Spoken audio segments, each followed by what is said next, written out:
مسلمانانو تاسو زما ورور څنګه ویل څنګه مثال ورکو یقیني شیخ الحدیث حسن جان رحمه الله شهید کلی مثالونه بیانول دا مثال به اکثر هغه بیاناو یقیني تاسو دوانو الحمدلله حافظ صاحب قاری صاحب تاسو ختم قرآن کو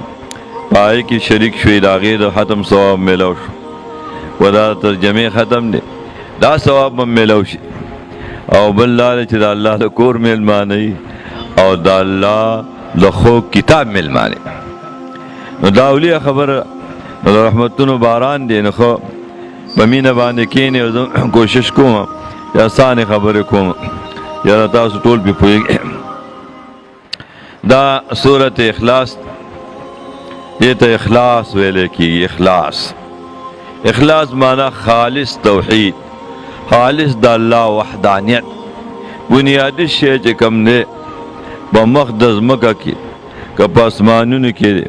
کپ ازمکہ کے دے کپ آرزے کے دے بہترین شے توحید دا اللہ وحدانیت اللہ عز و جل تا دا ازمکہ آسمانون دا ټولو چے کم دے بنیاد اغا دا اللہ توحید دا اللہ وحدانیت وہ وار اسمانونا او وہ وار ازمکی چراوالی کنا دے بقا چرازی دا اللہ پا وحدانیت برازی دا اللہ وحدانیت ختم شو بس دا ازمکا وم بے بدلیگی اسمانونا وم جکم نے ختمیگی دیتا سورت اخلاص ویلے کیگی معنی اخلاص خالص توحید آگے وجہ دادا کافرانو مشرکانو چې کوم عیسایان دي عیسایان او یهودیان دي یهودیان د عزیر علیه السلام عبادت کوي هغه ته ابن الله وي نصارا چې دي عیسی علیه السلام ته ابن الله وي مجوس چې دي هغه د شمس او د قمر د هغې عبادت هم کوي د اور عبادت هم کوي او د کافران چې کوم د مشرکانو د مکې او د شان هندوانو دی د بوتانو عبادت کوي دا بوت پرست په دې صورت کې الله پاک په ټولو باندې رد چې الله یو دی داسې د مکې مشرکانو هغه هم الله له شریکان ګرځولو په دې هندوستان کې مخکې چې دیوبند علماو حساب کړو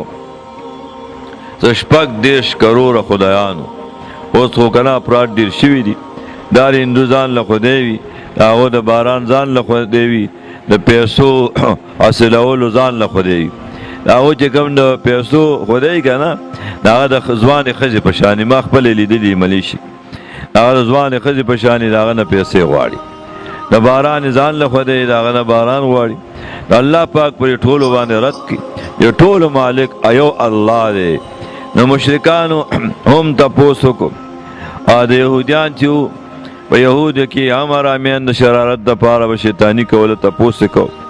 په یهودیانو کې یو عامر بن طفیل یو اربد نوم یو دا دواړه راله او نبي اسلام مبارک نے تپوس وکړو چې الی ما تدعوني ته څه ته مونږ بلې الی ما څه شي ته بلنه کې نبی اسلام مبارک ته الی الله زه بلنه کوم الله ته یو الله ته هغه عبادت ته بلنه کوم بس اعتراض یې وکړو ویلې چې ستا الله د څه نه پیدا دی من فضة د سپینو زرو نه پیدا دی و ذهب د سرو زرو نه پیدا دی او که دا شان د حدید د اوسپنې نه پیدا دی که د زیړو نه پیدا دی خشیش که د لرګي نه پیدا دی الله پاک دا صورت نازل کو هغه اربد چې و تندر باندې الله هلاک او عامر چې و هغه طاعون بیماری باندې الله هلاک دا شان د مکې مشرکانو هغه مرال او نبی اسلام مبارک ته انصب لنا ربک مونږ ته بیان کا نسب د خپل رب چې ستا د رب نسب څه دی د څه نه پیدا دی د سرو زرو نه پیدا دی که د سپینو زرو نه پیدا دی نو الله عز وجل دا صورت نازل کو دا صورت توحید کہ قل ہوا یا پیغمبر دیتا هو شان دار ہوا احتمام دا مقام دا پار ضمیر شان راجی و تو هو شان دار اللہ احد چی اللہ یو دے احد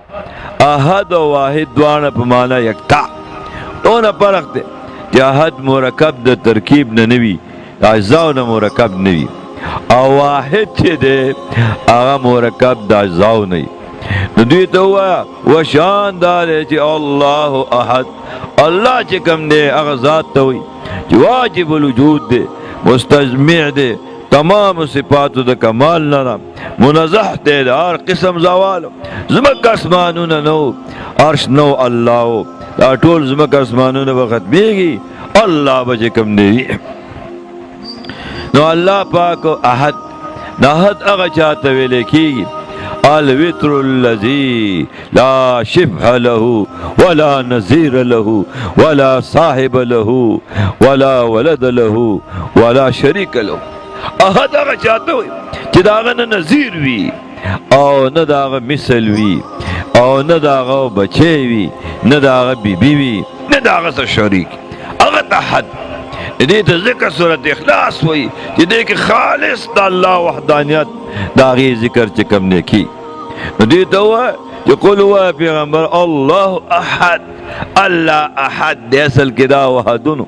او چې کوم نه په حمزه بدل شو نو احد هغه ابراهیم هغه بلال صاحب چې ایمان راوړ الله وحدانیت زړه ته ننوت نو دا الله وحدانیت چې زړه ته راغی مینه ورسیږي کافرانو په بل اور باندې بسملاو او دغه شان خباب رضی الله تعالی عنهم او په شو کې راکا باقاعده احد احد هغه आवाज به د کوم دی هغه د خلین راخت نو د الله پاک او چې الله یو دی د سره هیڅوک شریک نه دی نه په ذات کې نه په صفاتو کې دې ته الله وحدانیت ویل کی او تو دویم صفت دار الله صمد کہ اللہ صمد معنی بینیاز صمد بینیاز الذي يسمد الیہ بالحاجات اغذات جدت قص کی گی حاجتون کی او دغشان بعض اہل لغت دا معنی کی کہ صمد چاہتا ہوئی الذي يسمد الیہ بالجوائح والشدائد سختوں کی نوازلوں کی مصیبتوں کی نتارجہ کی کافران جو چې کله الله له شریک ګرځاو او چې کله په کشته کې سوار شو او کشته به دریاب وبو ګډه وډه کړه هغه وخت کې به یو الله بلو رحمان به بلو منات او ذات په پاتې شو صمد هغه چاته وي چې د درجه کېږي درس صمد ګورې ډېر زیات لوی زور دی صمد الله صمد الله صمد دی